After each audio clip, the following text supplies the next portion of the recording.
Icon India మీరు రాయబోతున్నటువంటి ఎగ్జామ్స్కి సంబంధించి కరెంట్ అఫైర్స్ కావచ్చు, జీకే కావచ్చు. సో ఈ పాయింట్ ఆఫ్ వ్యూలో ఎగ్జామ్స్లో క్వశ్చన్స్ అడుగుతూ ఉన్నారు. ముఖ్యంగా తెలంగాణలో జరగబోతున్నటువంటి డిఎస్సి ఎగ్జామ్స్కి సంబంధించి జీకే 5 మార్కులు అడగబోతూ ఉన్నారు. ఎగ్జామినేషన్ పాయింట్ ఆఫ్ వ్యూలో ఈ 5 మార్క్స్కి సంబంధించినటువంటి స్కోర్ని మిస్ కాకుండా మీకు అందించేందుకు ప్రత్యేకంగా డిజైన్ చేసినటువంటి పీపీటీస్తో, మ్యాప్స్తో ఈ క్లాసెస్ని మీకు అందించడం జరుగుతోంది. ప్రీవియస్ క్లాస్లో మనం ప్రపంచ భారతదేశ తెలంగాణకి సంబంధించినటువంటి జలపాతాలను గురించి మాట్లాడినాం. ఈ క్లాస్లో మనకి ఉన్నటువంటి శాస్త్రీయ నృత్యాలు, అలాగే జానపద నృత్యాలు, భారతదేశంలో ఏ రాష్ట్రంలో ఏ నృత్యం బాగా ఫేమస్ అనేటువంటి అంశాలను మనం మాట్లాడతాం. అలాగే క్వశ్చన్ ఫ్రేమింగ్ అనేది కూడా ఏ విధంగా ఉంటుందని నేను ఒక ఎక్స్ప్లెనేషన్లో భాగంగా మీకు చెప్పే ప్రయత్నం చేస్తా. ఇదంతా కూడా మీకు ఎగ్జామినేషన్ పాయింట్ ఆఫ్ వ్యూలో వెరీ వెరీ ఇంపార్టెంట్. ఇక ఐకాన్ ఇండియా మీరు ప్రిపేర్ అవుతున్నటువంటి డిఎస్సికి సంబంధించినటువంటి SGT live plus recorded classes with chapter wise exams with ఎక్స్ప్లెనేషన్స్తో మీకు ప్రత్యేకంగా అందిస్తూ ఉంది. ఈ కోర్సెస్ కోసం మీరు ఐకాన్ ఇండియా యాప్ని ఫాలో అవ్వచ్చు. ఇక మీరు ముఖ్యంగా ప్రిపేర్ అవుతున్నటువంటి ఈ డిఎస్సికి రిలేటెడ్గా ఉన్నటువంటి ఎగ్జామ్స్లో 10 marks GK and current affairs ఉంటుంది. ఈ జీకే అండ్ కరెంట్ అఫైర్స్కి సంబంధించి వెరీ కలర్ఫుల్ పీడిఎఫ్స్తో కరెంట్ అఫైర్స్ని మీకు అందిస్తూ ఉన్నాం. ఇది కావాలనుకున్నా కూడా మీరు ఐకాన్ ఇండియా యాప్ ద్వారా రిజిస్టర్ అవ్వచ్చు. సో ఇక మనం ఇప్పుడు ఈ జనరల్ నాలెడ్జ్ పాయింట్ ఆఫ్ వ్యూలో మనకు ఉన్నటువంటి శాస్త్రీయ జానపద భారతదేశంలో ఉన్నటువంటి నృత్యాలను గురించి తెలుసుకుందాం. ఇక్కడ చూడవచ్చు, మనకు శాస్త్రీయ నృత్యానికి సంబంధించినటువంటి ఫోటో ఇక్కడ హైలైట్ చేస్తూ ఉన్నాం. ఇక్కడ ఈ ఇమేజ్లో జానపద నృత్యాలకి సంబంధించినటువంటి నృత్యానికి సంబంధించి డ్యాన్స్కి సంబంధించినటువంటి ఫోటోని ఇక్కడ హైలైట్ చేయడం జరుగుతూ ఉంది. సో ఇలా దీనికి సంబంధించి భారతదేశంలో శాస్త్రీయ నృత్యాలు ఎన్ని అని అడుగుతారు. Very simple question.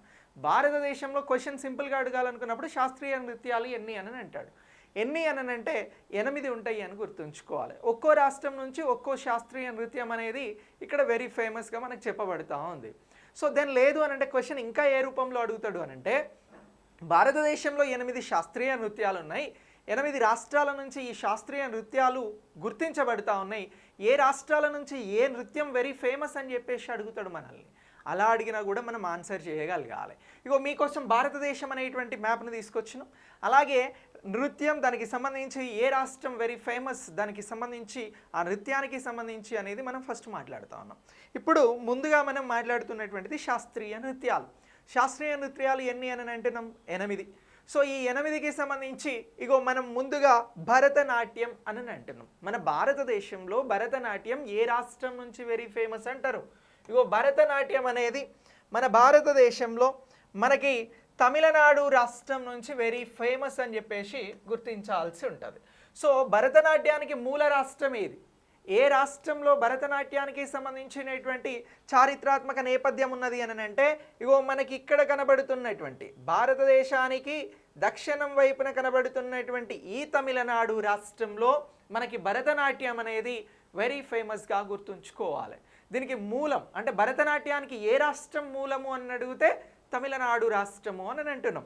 మరి అలాగే రెండో నాట్యం ఏంటి అని అంటే కథక్. ఇగో ఈ కథక్ నృత్యానికి ఏ రాష్ట్రం ఫేమస్ అని అడుగుతారు మిమ్మల్ని. సో దక్షిణ భారతదేశానికి వచ్చేసరికి మొత్తం భారతదేశంలో భరతనాట్యం వెరీ ఫేమస్. కానీ ఇదే భారతదేశంలో దక్షిణ భారతదేశంలో మనం ఎక్కువ ప్రయారిటీ ఇచ్చేటువంటి నాట్యంగా భరతనాట్యాన్ని చూస్తాం. ఇక ఉత్తర భారతదేశంలో వెరీ ఫేమస్ డ్యాన్స్గా దేన్ని చూస్తాము అని అంటే ఇక్కడ ఉన్నటువంటి ఇగో కథక్ని చూడడం జరుగుతూ ఉంది. కథక్ అనేటువంటి నృత్యం ఏ రాష్ట్రం నుంచి మూలంగా ఉన్నది అని అడుగుతారు. సో ఈ ఉత్తరప్రదేశ్ రాష్ట్రానికి మూలమైనటువంటి డ్యాన్స్ ఏంటి అని అడుగుతారు. శాస్త్రీయ నృత్యాలకి సంబంధించి అడిగితే మనం చెప్పాల్సింది కథక్. ఉత్తర భారతదేశంలో ఉత్తరప్రదేశ్ రాష్ట్రం నుంచి మూలమైనటువంటి కథక్ నృత్యం గురించి ఈ విధంగా గుర్తుంచుకోవాలి. మరి ఉత్తరప్రదేశ్ రాష్ట్రం ఎక్కడుంది? ఇగో ఇక్కడ ఉంది. జనాభా పరంగా అత్యంత ఎక్కువ జనాభా కలిగినటువంటి భారతదేశంలోని రాష్ట్రమే ఈ ఉత్తరప్రదేశ్. ఇగో ఈ ఉత్తరప్రదేశ్ రాష్ట్రం, ఇగో దీనికి సంబంధించిన రాజధాని లక్నో. ఈ ఉత్తరప్రదేశ్ నుంచి మనకి వెరీ ఫేమస్ శాస్త్రీయ నృత్యంగా కనబడుతున్నటువంటిది కథక్. ఓకేనా? ఇప్పుడు భరతనాట్యానికి మూల రాష్ట్రం ఏది అని అంటే తమిళనాడు అని అన్నాం. కథక్కి మూల రాష్ట్రం ఏది అని అంటే ఉత్తరప్రదేశ్ అని అంటున్నాం. ఒకటేమో సౌత్ ఇండియా, ఒకటేమో నార్త్ ఇండియా. సో ఇక నెక్స్ట్ దీని తర్వాత కూచిపూడి అని అంటున్నాం. ఇగో ఈ కూచిపూడి అనేటువంటి పదం మన తెలుగు రాష్ట్రాలలో ఎక్కువగా వింటాం. మరి కూచిపూడి నృత్యానికి మూల రాష్ట్రం ఏది అని అంటే ఆంధ్రప్రదేశ్. సో ఒకప్పుడు ఉమ్మడి ఆంధ్రప్రదేశ్గా ఉండేది మనం, ఇప్పుడు కేవలం ఆంధ్రప్రదేశే ఉంది. ఇగో ఆంధ్రప్రదేశ్ 26 జిల్లాలతో ఉన్నటువంటి ఇగో రాష్ట్రం. ఈ రాష్ట్రానికి సంబంధించినటువంటి రాజధానులు 3 ఉన్నాయి. ఇగో ఇలా ఆంధ్రప్రదేశ్కి సంబంధించినటువంటి రాష్ట్రం నుంచి వెరీ ఫేమస్ డ్యాన్స్గా మనం చూస్తున్నటువంటిది కూచిపూడి నృత్యము అని అంటున్నాం. ఓకేనా? ఇక నెక్స్ట్ దీనిని తర్వాత ఒడిస్సీ అని అంటున్నాం. ఇగో ఈ పేరులోనే ఉన్నది, ఇది ఒడిషా రాష్ట్రానికి సంబంధించినటువంటి నృత్యం. ఇగో ఆంధ్రప్రదేశ్ పైన మనకి కనబడుతున్నటువంటి ఇగో ఇక్కడ మ్యాపే ఒడిషా. ఈ ఒడిషా నుంచి ఉన్నటువంటి నృత్యమే ఒడిస్సీ అనేటువంటి నృత్యం. ఓకే, సో ఇక నెక్స్ట్ దీని తర్వాత కథకళి అని అంటున్నాం. సో కథకళి ఏ రాష్ట్రం నుంచి ఫేమస్ అని అంటే కేరళ. ఇగో తమిళనాడు కర్ణాటకతో దక్షిణ భారతదేశంలో సరిహద్దును పంచుకుంటున్నటువంటి రాష్ట్రం కేరళ. ఇగో ఈ కేరళకి సంబంధించినటువంటి రాష్ట్రానికి సంబంధించినటువంటి నృత్యమే కథకళి. ఈ కథకళి నృత్యం ఇగో కేరళ రాష్ట్రం నుంచి ఇది ఫేమస్ అని అంటున్నాం. కథకళి నృత్యానికి మూల రాష్ట్రం ఏది అని అంటే మనం గుర్తుంచుకోవాల్సింది కేరళ అని అంటున్నాం. ఇక నెక్స్ట్ దీని తర్వాత సత్రియ అనేటువంటి నృత్యం ఉన్నది. ఇది కూడా శాస్త్రీయ నృత్యంగానే చూడడం జరుగుతూ ఉంది. ఇది ఎక్కడుంది సార్, ఇది ఏ రాష్ట్రం దీనికి మూల రాష్ట్రంగా ఉంది ఈ నృత్యానికి అని అంటే అస్సాం అని అంటున్నాం. ఇగో ఈశాన్య భారతదేశంలో మనకు కనబడుతున్నటువంటి రాష్ట్రమే అస్సాం రాష్ట్రం. ఇగో ఈ అస్సాం రాష్ట్రంకి సంబంధించి ఇగో ఇది ఈ అస్సాం రాష్ట్రానికి సంబంధించి మనకు ఇగో ఇక్కడ నుంచి కనబడుతున్నటువంటి నృత్యమే సత్రియ అనేటువంటి నృత్యం. ఇక నెక్స్ట్ దీని తర్వాత మణిపూర్ అని అంటున్నాం. ఇగో మణిపూర్ అనేటువంటి నృత్యం కూడా మనకి ఎక్కడ కనబడుతుంది సార్ అని అంటే మణిపురి అనేటువంటి నృత్యం మనకి మణిపూర్లో కనబడుతున్నటువంటి నృత్యంగా గుర్తుంచుకోవాల్సి ఉంటుంది. ఏ నృత్యంగా గుర్తుంచుకోవాల్సి ఉంటుంది అని అంటున్నాం. ఇగో మణిపూర్ నుంచి మనకు కనబడుతున్నటువంటి నృత్యమే ఏ నృత్యము అని అంటే ఇగో మణిపురి అనేటువంటి నృత్యం. ఇగో ఈ మణిపురి అనేటువంటి రాష్ట్రం మనకు మ్యాప్లో ఎక్కడ కనబడుతుంది అని అంటే మనకి ఈశాన్యంలోనే కనబడుతుంది. ఇగో ఇక్కడ అస్సాంకి బార్డర్గా కనబడుతున్నటువంటిదే మణిపూర్కి సంబంధించినటువంటి నృత్యం. సో ఇలా మణిపూర్కి సంబంధించినటువంటి నృత్యాన్ని మనం గుర్తించాల్సి ఉంటుంది. సో ఇలా మణిపూర్కి సంబంధించినటువంటి అంశం కూడా మనకు ముఖ్యమైనటువంటి అంశంగా గుర్తుంచుకోవాలి. ఇగో ఇలా ఇవన్నీ కూడా మనకి శాస్త్రీయ నృత్యాలు అని అంటున్నాం.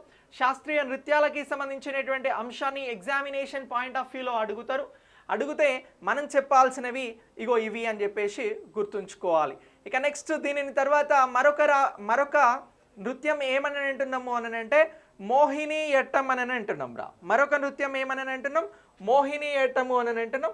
ఇగో మోహిని ఎట్టం అనేటువంటి నృత్యం మనకి ఎక్కడ కనబడతా ఉంది సార్ అని అంటే కేరళలోనే కనబడతా ఉంది. ఎక్కడ కనబడతా ఉంది అని అంటున్నాం కేరళలో కనబడతా ఉంది. ఇగో మోహిని ఎట్టం ఇగో కేరళ ఆల్రెడీ కేరళలో మనకి కథకళి అనేది కనబడుతుంది. అలాగే మోహిని ఎట్టం అనేటువంటి ఇగో ఈ డాన్స్ కూడా ఈ శాస్త్రీయ నృత్యం కూడా మనకి ఎక్కడ కనబడతా ఉంది అని అంటే కేరళలోనే కనబడతా ఉంది. సో ఇలా భరతనాట్యం, కథక్, కూచిపూడి, ఒడిస్సీ, కథకళి, సత్రియ, మణిపురి, మోహిని ఎట్టం అనేటువంటి 8 శాస్త్రీయ నృత్యాలు అనేవి మనకు కనబడతా ఉన్నాయి. ఓకేనా? ఇప్పుడు క్వశ్చన్ ఎట్లా అడుగుతాడు, 8 శాస్త్రీయ నృత్యాలను గుర్తించండి అని అంటాడు. అంటే భరతనాట్యం, కథక్, కూచిపూడి, ఒడిషా, కథకళి, సత్రియ, మణిపురి, మోహిని ఎట్టం. ఓకే, సో ఇక నెక్స్ట్ ఇలా కాకుండా మ్యాప్ పాయింటింగ్లో ఎలా అడుగుతాడు అనేది ఒకసారి అబ్జర్వ్ చేద్దాం. సో ఉత్తర భారతదేశంలో మీకు కనిపించేటువంటి నృత్యాలని గుర్తించండి అంటాడు. ఒకటే ఉత్తర భారతదేశంలో మనకి కథక్ అనేది ఇక్కడ కనిపించడం జరుగుతూ ఉంది. ఏది అని అంటున్నాం కథక్ కనబడుతూ ఉంది. మరి అలాగే ఈశాన్య భారతదేశంలో మీకు కనిపించే నృత్యాలు ఏవి అని అంటాడు. రెండింటిని గురించి చెప్పాలి. ఒకటి ఏమంటున్నాం సత్రియ అంటున్నాం, 2 మణిపురి అని అంటున్నాం. సత్రియ అస్సాంలో కనబడుతుంది, మణిపురి అనేది మణిపూర్ రాష్ట్రంలో కనబడుతుంది అని గుర్తుంచుకోవాలి. మరి దక్షిణ భారతదేశంలో మీకు కనిపించే నృత్యాలు ఎన్ని అని అంటాడు. 5 అని చెప్పాలి. ఏ రాష్ట్రాలలో ఈ నృత్యాలు కనబడతాయి?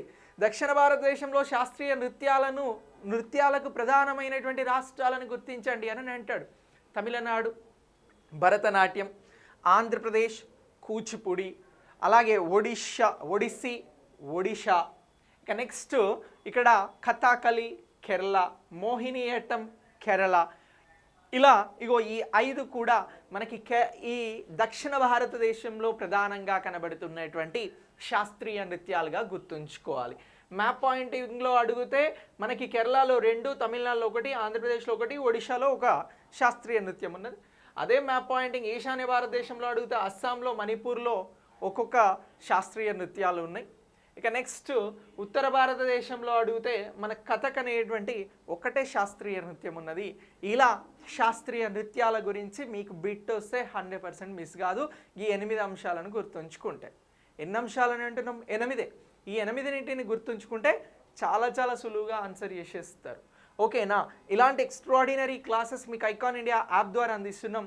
యాప్ని రిజిస్టర్ చేసుకుంటే, డౌన్లోడ్ చేసుకుని రిజిస్టర్ చేసుకుంటే క్లాసెస్ని వినొచ్చు. ఇక నెక్స్ట్ దీని తర్వాత జానపద నృత్యాలను గురించి మాట్లాడదాం.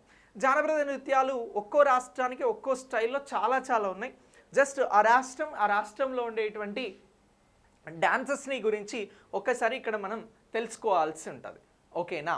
సో ఇప్పుడు ఈ జానపద నృత్యాలకి సంబంధించి ముందుగా ఆంధ్రప్రదేశ్ రాష్ట్రం నుంచి చూద్దాం. ఇగో ఈ ఆంధ్రప్రదేశ్ రాష్ట్రం ఉన్నది కదా, ఈ ఆంధ్రప్రదేశ్ రాష్ట్రంలో మనకు కనిపించేటువంటి డాన్సెస్ ఏమిటి అని అంటే ఇవి జానపద నృత్యాలు.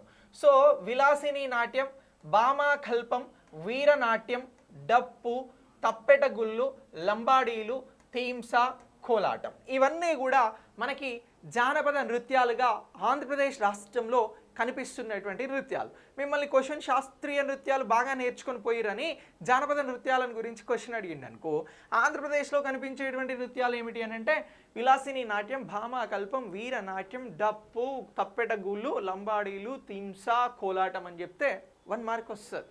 ఇక నెక్స్ట్ దీని తర్వాత మనకు అరుణాచల్ ప్రదేశ్ ఇక్కడ ఉన్నది, చైనాకి భూటాన్కి బార్డర్గా ఉంటుంది. ఈ అరుణాచల్ ప్రదేశ్ ఈశాన్య భారతదేశంలో మనకు కనబడుతుంది. సూర్యుడు ఉదయించేది ఈ రాష్ట్రంలోనే. ఈ అరుణాచల్ ప్రదేశ్కి సంబంధించి ఇక్కడ కూడా జానపద నృత్యాలు బుయ్యా, చెలో, వాంచో, ఫాసి, కుంకి, పోనుంగ్, పోపీర్ అనేటువంటి జానపద నృత్యాలు ఉన్నాయి అని చెప్పేసి గుర్తుంచుకోవాల్సి ఉంటుంది. సార్ ఇవన్నీ గుర్తుంచుకోవాలా సార్? మనకు గుర్తుంటాయి అని అంటే ఒకసారి నువ్వు మంచిగా మనస్ఫూర్తిగా చదివినావు అనుకో, నీ సబ్కాన్షియస్ మైండ్లో స్టోర్ అయి ఉంటుంది.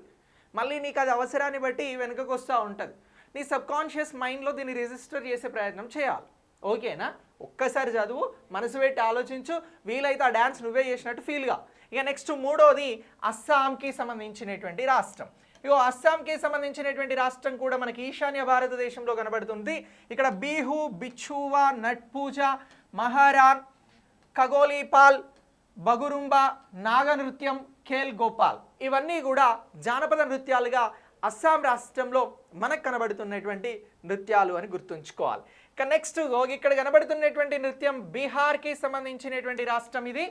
బీహార్లో మనకు జాతా జతిన్, బాఖో, బఖాయిన్, పన్వారియా అనేటువంటి 3 జానపద నృత్యాలు ప్రధానమైనటువంటి నృత్యాలుగా డాన్సెస్గా మనకి బీహార్ స్టేట్లో కనబడుతూ ఉన్నాయి. ఇక నెక్స్ట్ ఛత్తీస్గఢ్, ఇది పూర్తిగా గిరిజన రాష్ట్రంగా పరిగణిస్తాం.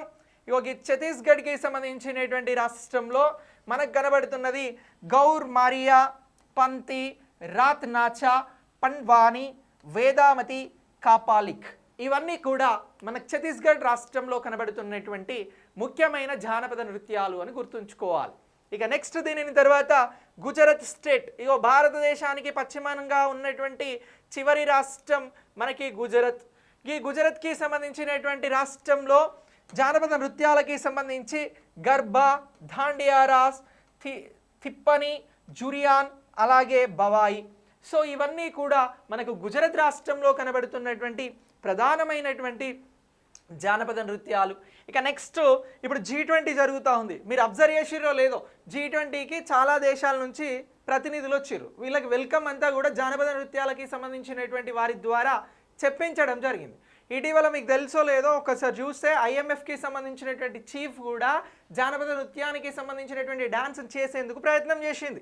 సో ఇప్పుడు గోవా రాష్ట్రంలో ఉన్నటువంటి జానపద నృత్యాలను చూసినట్లయితే తరంగ్ మేల్, కోలి, డేక్ని, పుంగ్డి, షింగ్మో, గేడో, మోడ్ని, నమాయి నృత్య, జాగర్, రన్మేలే ఇగో ఇవన్నీ కూడా మనకి గోవాలో కనబడుతున్నటువంటి జానపద నృత్యాలు. చాలా ఎక్కువ ఉన్నాయి గోవాలో. రాష్ట్రం చిన్నది భారతదేశంలో, కానీ ఇక్కడ నృత్యాలు చాలా ఎక్కువగా ఉన్నాయి. ఇలా ఇగో ఇవి గోవాకి సంబంధించినటువంటి నృత్యాలు అని అంటున్నాం. ఇక నెక్స్ట్ హర్యానా. మనకి గుజరాత్, హర్యానా ఇవన్నీ కూడా ఎప్పుడు ప్రధానమైనటువంటి కాలానికి సంబంధించినటువంటి రాష్ట్రాలుగా ఇప్పుడు చూస్తూ ఉన్నాము అని అంటే, ఇవి ఒకప్పుడు ఉన్నటువంటి సింధు నాగరికత, వేద నాగరికత కాలంలో ప్రధానమైనటువంటి రాష్ట్రాలు. ఇగో ఈ రాష్ట్రాలకి సంబంధించి హర్యానా రాష్ట్రంలో ఝుమర్, ఫాంగ్, డాఫ్, ఢమాల్, లూర్, ఘుగ్గా, ఖోర్ ఇవన్నీ కూడా జానపద నృత్యాలుగా మనకు కనిపిస్తున్నవి. ఏ రాష్ట్రంలో అని అంటున్నాం? హర్యానా, ఢిల్లీకి సంబంధించి పక్కన ఉంటుంది. ఇక నెక్స్ట్ హిమాచల్ ప్రదేశ్. ఉత్తర భారతదేశానికి సంబంధించినటువంటి రాష్ట్రమే హిమాచల్ ప్రదేశ్. ఇగో ఈ హిమాచల్ ప్రదేశ్లో ఏముంటాయి అని అంటే ఎక్కువగా హిమాలయాలు ఉంటాయి. ఈ హిమాచల్ ప్రదేశ్లో జోరా, జాలి, చర్వి, ధామన్, చపేలా, మహాసు అనేటువంటి జానపద నృత్యాలు ఉన్నాయి అని గుర్తుంచుకోవాలి. ఇక నెక్స్ట్ దీని తర్వాత జమ్మూ అండ్ కాశ్మీర్. జమ్మూ అండ్ కాశ్మీర్ అనేది మనకి ఇప్పుడు కేంద్రపాలిత ప్రాంతం అయింది. ఒకప్పుడు జమ్మూ అండ్ కాశ్మీర్ అనేది రాష్ట్రంగా ఉండే. సో ఇప్పుడు ఈ జమ్మూ కాశ్మీర్లో మనకు కనబడుతున్నటువంటి నృత్యాలు రఫ్, హిఖత్, మంజాస్, కుడ్దండి నాచ్. కుడ్దండి నాచ్. నాచ్ అంటే డాన్స్, నాచో రే నాచో అని అంటారు కదా, సో గట్లా. ఇక నెక్స్ట్ దీని తర్వాత జార్ఖండ్. జార్ఖండ్కి సంబంధించి ఇగో అల్కప్, కర్మాముండ్, అగ్ని, జమర్, జనని. ఇగో జమర్ అనేది హర్యానాలో, అలాగే జార్ఖండ్లో మనకు కామన్గా కనబడుతున్నటువంటి అంశం. ఇక నెక్స్ట్ మర్దనా జమర్, జననీ జమర్, పైక, పాగువా ఇలాంటి జానపద నృత్యాలన్నీ కూడా మనకు జార్ఖండ్లో కనబడతా ఉన్నాయి. ఇగో జార్ఖండ్ రాష్ట్రం అనేది ఒకప్పుడు ఉన్నటువంటి బీహార్ రాష్ట్రం నుంచి విడిపోవడం జరిగింది. ఇగో ఇక్కడ కనబడుతుంది. వెస్ట్ బెంగాల్, ఛత్తీస్గఢ్, ఒడిషా, బీహార్, అలాగే ఉత్తరప్రదేశ్, ఇగో ఈ రాష్ట్రాలతోటి సరిహద్దులను పంచుకుంటున్నటువంటి రాష్ట్రమే జార్ఖండ్ రాష్ట్రం. ఓకేనా? ఇది కూడా ల్యాండ్ లాక్డ్ స్టేట్. ఓకే. ఇక నెక్స్ట్ దీని తర్వాత కర్ణాటకకు వద్దాం. మన పక్కనే కనబడుతుంది. ఇగో ఇదే కర్ణాటక రాష్ట్రం. ఈ కర్ణాటక రాష్ట్రానికి సంబంధించి నృత్యాలు యక్షగానం, హుత్తారి, సుగ్గి, కునిత, ఖర్గ ఇవన్నీ కూడా మనకి కర్ణాటక రాష్ట్రంలో కనబడుతున్నటువంటి ప్రధానమైనటువంటి జానపద నృత్యాలు. ఇక కేరళకి సంబంధించి మనం మోహినియట్టం ఇవన్నీ మాట్లాడినాం కదా, కథకళి, ఇవేమో శాస్త్రీయ నృత్యాలు. ఇప్పుడు జానపద నృత్యాలకి సంబంధించి మాట్లాడితే ఒట్టం, తుల్లాల్, కైకొట్టి ఖలి అనేటువంటివి మనకి కేరళ రాష్ట్రంలో కనబడుతున్నటువంటి జానపద నృత్యాలు. ఇక నెక్స్ట్ మహారాష్ట్రకి సంబంధించి లావాని, నఖాట, కోలి, లేజిమ్, గాఫా, దహీకల్, అలాగే దశావతార్. ఇగో ఇవన్నీ కూడా మనకి మహారాష్ట్రకి సంబంధించి కనబడుతున్నటువంటి ఇగో జానపద నృత్యాలుగా గుర్తుంచుకోవాల్సి ఉంటుంది. ఇక నెక్స్ట్ దీని తర్వాత మధ్యప్రదేశ్కి సంబంధించి మాట్లాడదాం. ఇగో మధ్యప్రదేశ్కి సంబంధించినటువంటి రాష్ట్రంలో మనకు కనిపించేటువంటి ప్రధానమైనటువంటి నృత్యాలు ఏమిటి? జానపద నృత్యాలు అంటే జవరా, మట్కి, ఆడా, ఖడానాచ్, పుల్పతి, గ్రిడా డాన్స్, సెలాలార్ఖి, సెలబాధోరి. ఇగో ఇవన్నీ కూడా మనకి మధ్యప్రదేశ్లో కనబడుతున్నటువంటి జానపద నృత్యాలు. మణిపూర్కి సంబంధించినటువంటి నృత్యాలను చూద్దాం. ఇగో మణిపూర్ ఇక్కడ ఉన్నది కదా. ఈ మణిపూర్ అనేటువంటి రాష్ట్రంలో డోల్ ఛలం, తాంగ్ థా, లై హరోబా, పూంగ్ చొలోమ్ ఇగో ఇవన్నీ కూడా మనకు మణిపూర్ రాష్ట్రంలో కనబడుతున్నటువంటి ఈ జానపద నృత్యాలుగా గుర్తుంచుకోవాల్సి ఉంటుంది. ఇక నెక్స్ట్ మేఘాలయ. ఇదే మేఘాలయ రాష్ట్రం. ఇగో మనకి ఇక్కడ కనబడుతూ ఉంది. ఇగో ఈ మేఘాలయకి సంబంధించి సత్రం అని మనం శాస్త్రీయ నృత్యం గురించి మాట్లాడినాం. ఇక్కడ కాషాద్ సుక్, మన్సిమ్ అనేటువంటి నృత్యం, నోంగ్ ఖ్రేమ్, అలాగే లాహో అనేటువంటి జానపద నృత్యాలు మనకి రాష్ట్రంలో కనబడుతూ ఉన్నాయి. ఇక మిజోరాంకి సంబంధించి చేరౌ డాన్స్, ఖుల్లం, చైలం, సవ్లాఖీన్, చాంగ్ లైజాన్, జాంగ్థాలం అనేటువంటి డాన్సెస్ మనకి మిజోరాం రాష్ట్రంలో కనబడుతూ ఉన్నాయి. ఏ రాష్ట్రంలో? మయన్మార్తో ఇక్కడ సరిహద్దును పంచుకునేటువంటి బార్డర్ కంట్రీ, బార్డర్ స్టేట్ మిజోరాంలో ఇవి కనబడుతూ ఉన్నాయి. ఇక ఇదే ఈశాన్యంలో మనకి నాగాలాండ్ అని మరొక స్టేట్ ఉన్నది. ఇగో ఈ నాగాలాండ్ స్టేట్ అనేది మనకి మణిపూర్ పైన అరుణాచల్ ప్రదేశ్తో బార్డర్ను పంచుకుంటా ఉంది. ఇగో ఇక్కడ ఉన్నటువంటిదే నాగాలాండ్. ఈ నాగాలాండ్లో రగ్మా, జెలియాంగ్, న్యూసియురోలియన్స్, అలాగే గెంతింగ్ గ్లిమ్ అనేటువంటి డాన్సెస్, జానపద నృత్యాలు, ఫోక్ డాన్సెస్ అనేవి మనకి నాగాలాండ్ రాష్ట్రంలో కనబడతా ఉన్నాయి. నెక్స్ట్ ఒడిషా రాష్ట్రానికి సంబంధించి సవారి, ఘమారా, పైంకా, మునారి ఇవన్నీ కూడా ఒడిషాలో ఒడిస్సీకి సంబంధించి శాస్త్రీయ నృత్యం. ఇక్కడ మనం చెప్పినటువంటి సవారా, ఘమారా, పైంఖా అలాగే మునారి అనేటువంటి డాన్సెస్ ఫోక్ డాన్సెస్గా గుర్తించాల్సి ఉంటుంది. ఇక పంజాబ్ రాష్ట్రానికి సంబంధించి బాంగ్రా, గిద్దా, డాఫ్, థమన్, బాండ్ అనేటువంటి ఇగో డాన్సెస్ అనేవి మనకి ఇక్కడ ఉన్నటువంటి ఉత్తర భారతదేశానికి వాయువ్యంగా ఉన్నటువంటి పంజాబ్ రాష్ట్రంలో కనబడుతున్నవి అని చెప్పేసి మీరు గుర్తించాల్సి ఉంటుంది. ఇక నెక్స్ట్ దీని తర్వాత రాజస్థాన్ రాష్ట్రం గురించి చెప్దాం. భారతదేశంలో జానపద నృత్యాలకి వెరీ ఫేమస్ స్టేట్గా దేన్ని చూస్తాము అని అంటే ఇగో ఇక్కడ ఉన్నటువంటి రాజస్థాన్ రాష్ట్రాన్ని చూడడం జరుగుతూ ఉంది. రాజస్థాన్ కూడా వాయువ్య భారతదేశంలో ఉంటుంది. ఇక్కడ గమర్, చక్రి, గగగోర్, జలాన్, లీలా, ఝూమా, సుయిసిని, గఫాల్ ఇగో ఇవన్నీ కూడా మనకి రాజస్థాన్లో కనబడుతున్నటువంటి ముఖ్యమైనటువంటి జానపద నృత్యాలుగా గుర్తుంచుకోవాల్సి ఉంటుంది. ఇక నెక్స్ట్ సిక్కిం రాష్ట్రానికి సంబంధించి మాట్లాడితే ఇగో సిక్కిం అనేది మనకి ఈశాన్య భారతదేశంలో కనబడుతున్నటువంటి రాష్ట్రం. ఇగో ఈ సిక్కిం రాష్ట్రానికి సంబంధించి ఇగో ఇక్కడ ఉన్నది. ఈ సిక్కిం రాష్ట్రానికి సంబంధించి మనకు చూఫాత్, సిక్మారి, సంగీచామ్, స్నోలయన్, యాంగ్చామ్, డేంజాంగ్, గ్నేవన్, తాషి, యాంఖ్ అనేటువంటి జానపద నృత్యాలు అనేవి ఇక్కడ కనబడతా ఉన్నాయి. ఇక నెక్స్ట్ తమిళనాడుకి సంబంధించినటువంటి ఇగో తమిళనాడు స్టేట్కి సంబంధించినటువంటి రాష్ట్రం గురించి చూస్తే కూమి, కొలట్టం, కావడి అనేటువంటివి మనకి తమిళనాడులో కనబడతా ఉన్నాయి. నెక్స్ట్ త్రిపురకి సంబంధించి హోజాగిరి అనేటువంటి డాన్స్ కనబడుతుంది అని చెప్పేసి గుర్తించాల్సి ఉంటుందిరా. ఎక్కడ అని అంటున్నాం? ఈశాన్య భారతదేశంలో ఉన్నటువంటి త్రిపురలో మనకు కనిపించేటువంటి డాన్స్ ఏమిటి అని అంటే హోజాగిరి అని అంటున్నాం. ఇగో ఇలా త్రిపురకి సంబంధించినటువంటి రాష్ట్రానికి సంబంధించి మనం గుర్తుంచుకోవాల్సి ఉంటుంది. ఇక నెక్స్ట్ ఇగో త్రిపుర ఇగో ఇక్కడ ఉందిరా చిన్నగా. Okay right. ఇక ఉత్తరప్రదేశ్కి సంబంధించి ఇగో పెద్ద స్టేట్ అని అన్నాం కదా. ఈ ఉత్తరప్రదేశ్ రాష్ట్రంలో మనకి నౌతంకి, రస్లీలా, ఖజిరి, ఝోరా, చప్పేలి అనేటువంటి ఇక్కడ జానపద నృత్యాలను మనం ఉత్తరప్రదేశ్ రాష్ట్రం నుంచి చూడవచ్చు.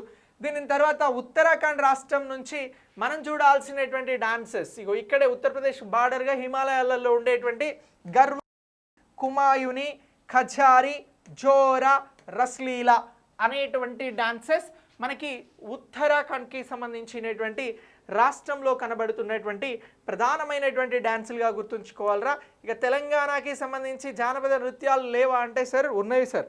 మన దగ్గర తిమ్సా ఉంటుంది, లంబాడీలకి సంబంధించినటువంటి జానపద నృత్యం ఉంటుంది. అలాగే ఇగో ఇలాంటి డాన్సెస్ అన్నీ కూడా మనకి తెలంగాణలో కనబడుతూ ఉంటాయి. ఓకే ఇక నెక్స్ట్ దీని తర్వాత క్లాసికల్కి ఫోక్కి మధ్యన ఉన్నటువంటి డిఫరెన్స్ ఏంటి అనేది చూద్దాం. మనం శాస్త్రీయ నృత్యాన్ని క్లాసికల్ అని అంటున్నాం, ఫోక్ని జానపదము అని అంటున్నాం. అసలు ఈ రెండింటి మధ్యన ఉన్నటువంటి డిఫరెన్స్ ఏంటి, వ్యత్యాసం ఏంటి అనేది ఒకసారి చూస్తే శాస్త్రీయ నృత్యానికి సంబంధించి రెండు ప్రాథమిక అంశాలు ఉంటాయిరా. ఒకటి లాస్యం, రెండు తాండవం. లాస్యం అంటే ఏంటి అని అంటే హావభావాలను పలికించడమే లాస్యం అని అంటారు. సో ఇది లాస్యం అనేది ఎవరికి యాప్ట్ అవుతుంది అని అంటే బేసిక్గా లేడీస్కి యాప్ట్ అవుతుంది. మరి తాండవం పురుషులు చేయొచ్చు శాస్త్రీయ నృత్యంలో. ఇది ఇగో శాస్త్రీయ నృత్యానికి సంబంధించినటువంటి అంశం. ఈ శాస్త్రీయ నృత్యం అనేది ఎలా ఉద్భవించింది? మనకు నాట్యశాస్త్రం నుంచి ఉద్భవించడం జరిగింది. సో అలా ఇందులో లాస్య అనేది ఉంటుంది, తాండవం అనేది ఉంటుంది. తాండవ ఇలా రెండు ఉంటాయి.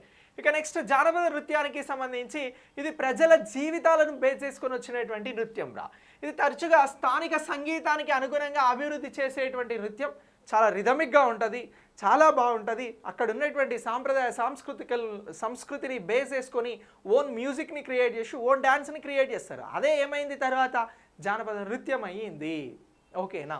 ఇక నెక్స్ట్ దీని తర్వాత శాస్త్రీయ నృత్యాలు అనేవి ఆధ్యాత్మికతతో ముడిపడి ఉంటాయిరా. మనకు ముఖ్యంగా ఈ శాస్త్రీయ నృత్యానికి సంబంధించినటువంటి అంశాలు అనేవి ఏవైతే ఫేమస్ టెంపుల్స్ ఉంటాయో ఆ టెంపుల్స్ మీద ఈ భంగిమలు, ఈ నృత్యానికి సంబంధించినటువంటి స్టెప్స్ ఇవన్నీ చెక్కబడి కనబడతాయి. అందుకే ఇవి మనకు ఆధ్యాత్మికతతోటి ముడిపడి ఉన్నవి అని అంటాం. ఎట్ ద సేమ్ టైం మనం గాడ్కి కానీ గాడెస్కి కానీ దేవుళ్ళకి సంబంధించినటువంటి అంశాలు, హావభావాలను కూడా ఈ డాన్స్ల ద్వారా చూపెడతా ఉంటారు. ఇక నెక్స్ట్ ఇక్కడ జానపద నృత్యం అనేది వ్యవసాయ పంటలు జరుపుకోవడానికి లేదా వివాహాలు మొదలైన సామాజిక సమావేశాలకి సంబంధించినటువంటి అంశాలతో ముడిపడి ఉంటాయిరా. ఇక శాస్త్రీయ నృత్యం అనేది చాలా డిమాండ్తో కూడుకున్నది, సాధారణంగా సాంకేతిక అంశాలతో కఠినంగా ఉంటుంది. ఓకేనా, చాలా డిమాండ్ తోటి కూడుకున్నది. ఇక జానపద నృత్యం నువ్వు చేయొచ్చు, నేను చేయొచ్చు, అందరం చేయొచ్చు. సో ఇలా జానపద నృత్యం అనేది సాధారణ వ్యక్తుల మధ్య సంబంధాలను గురించి తెలిపేటువంటి వివిధ సీజన్లకి సంబంధించి స్థానిక కథలపై ఆధారపడి ఉండేటువంటిదే జానపద నృత్యము అని చెప్పేసి గుర్తించాల్సి ఉంటుందిరా. ఇక నెక్స్ట్ శాస్త్రీయ నృత్యాలు ప్రశాంతతను కలిగి ఉంటాయి. జానపద నృత్యాలు శక్తి, ఉత్సాహం, శక్తికి సంబంధించిన అంశాలు, శక్తి అయిపోయేదాకా కూడా మనోళ్ళు డ్యాన్స్ చేస్తూనే ఉంటారు. ఇది ఎట్లుంటుంది, చాలా స్మూత్గా ఉంటుంది అన్నమాట. ఓకేనా, సో ఇలా ఇక నెక్స్ట్ అనేక సంవత్సరాలుగా రూపాన్ని అధ్యయనం చేసిన వృత్తిపరమైన లేదా అధిక శిక్షణ పొందిన నృత్యకారులచే నృత్యాలు అనేవి ప్రదర్శించబడతాయి. ఇవి ఎవరు పడితే వారు చేయరు, అంటే మీరు నేను చేయను, ఇందులో ఎక్స్పర్ట్స్ చేస్తారు. ఇక ఇది ఎట్లుంటుంది అని అంటే ఈ వృత్తిపరమైనటువంటి నృత్యకారులు ప్రదర్శించరు, ఇది సామాన్యులు కూడా చేస్తారు, అంటే మనం చేసేది. భారతదేశంలో 8 శాస్త్రీయ నృత్యాలు ఉన్నాయి. ఉత్తర భారతదేశానికి సంబంధించి కథక్, అస్సాంకి సంబంధించినటువంటి సత్రియ, తమిళనాడుకి సంబంధించినటువంటి భరతనాట్యం, ఆంధ్రప్రదేశ్కి సంబంధించి కూచిపూడి, కేరళకి సంబంధించి కథకళి, మోహినియట్టం, ఈశాన్య భారతదేశంలో మణిపురి, ఒడిశాలో ఒడిస్సీ ఇవన్నీ ఉన్నాయి. ఇక భారతదేశంలో జానపద నృత్యాలు ఎన్ని అని క్వశ్చన్ అడుగుతారు రా. 30కి పైగా జానపద నృత్యాలు ఉన్నాయని చెప్పాలి. ఇంతకుముందు నేను చెప్పినవన్నీ కూడా జానపద నృత్యాలే, అవి 30 పైన ఉన్నాయి వివిధ రాష్ట్రాల నుంచి. మరి దేశంలోని వెరీ ఫేమస్ నృత్యాలు ఏవి అని అంటారు. గమర్ అనేటువంటిది వెరీ ఫేమస్ జానపద నృత్యం రా. భారతదేశంలో గమర్ అనేటువంటి జానపద నృత్యం వెరీ ఫేమస్, చాలా దీనికి పేరు ప్రఖ్యాతలు ఉన్నాయి. ఇది ఏ రాష్ట్రానికి సంబంధించింది అని అడుగుతాడు క్వశ్చన్. వెంటనే మన ఆన్సర్ రాజస్థాన్ అని చెప్పాలి. కచ్చి గోరి చారి అనేటువంటిది కూడా రాజస్థానే, కల్బేలియా అనేటువంటిది కూడా రాజస్థానే. ఇవన్నీ కూడా అత్యంత ప్రజాదరణ పొందినటువంటి జానపద నృత్యాలుగా భారతదేశంలో రాజస్థాన్ రాష్ట్రం నుంచి కనబడుతున్నటువంటి జానపద నృత్యాలు రా.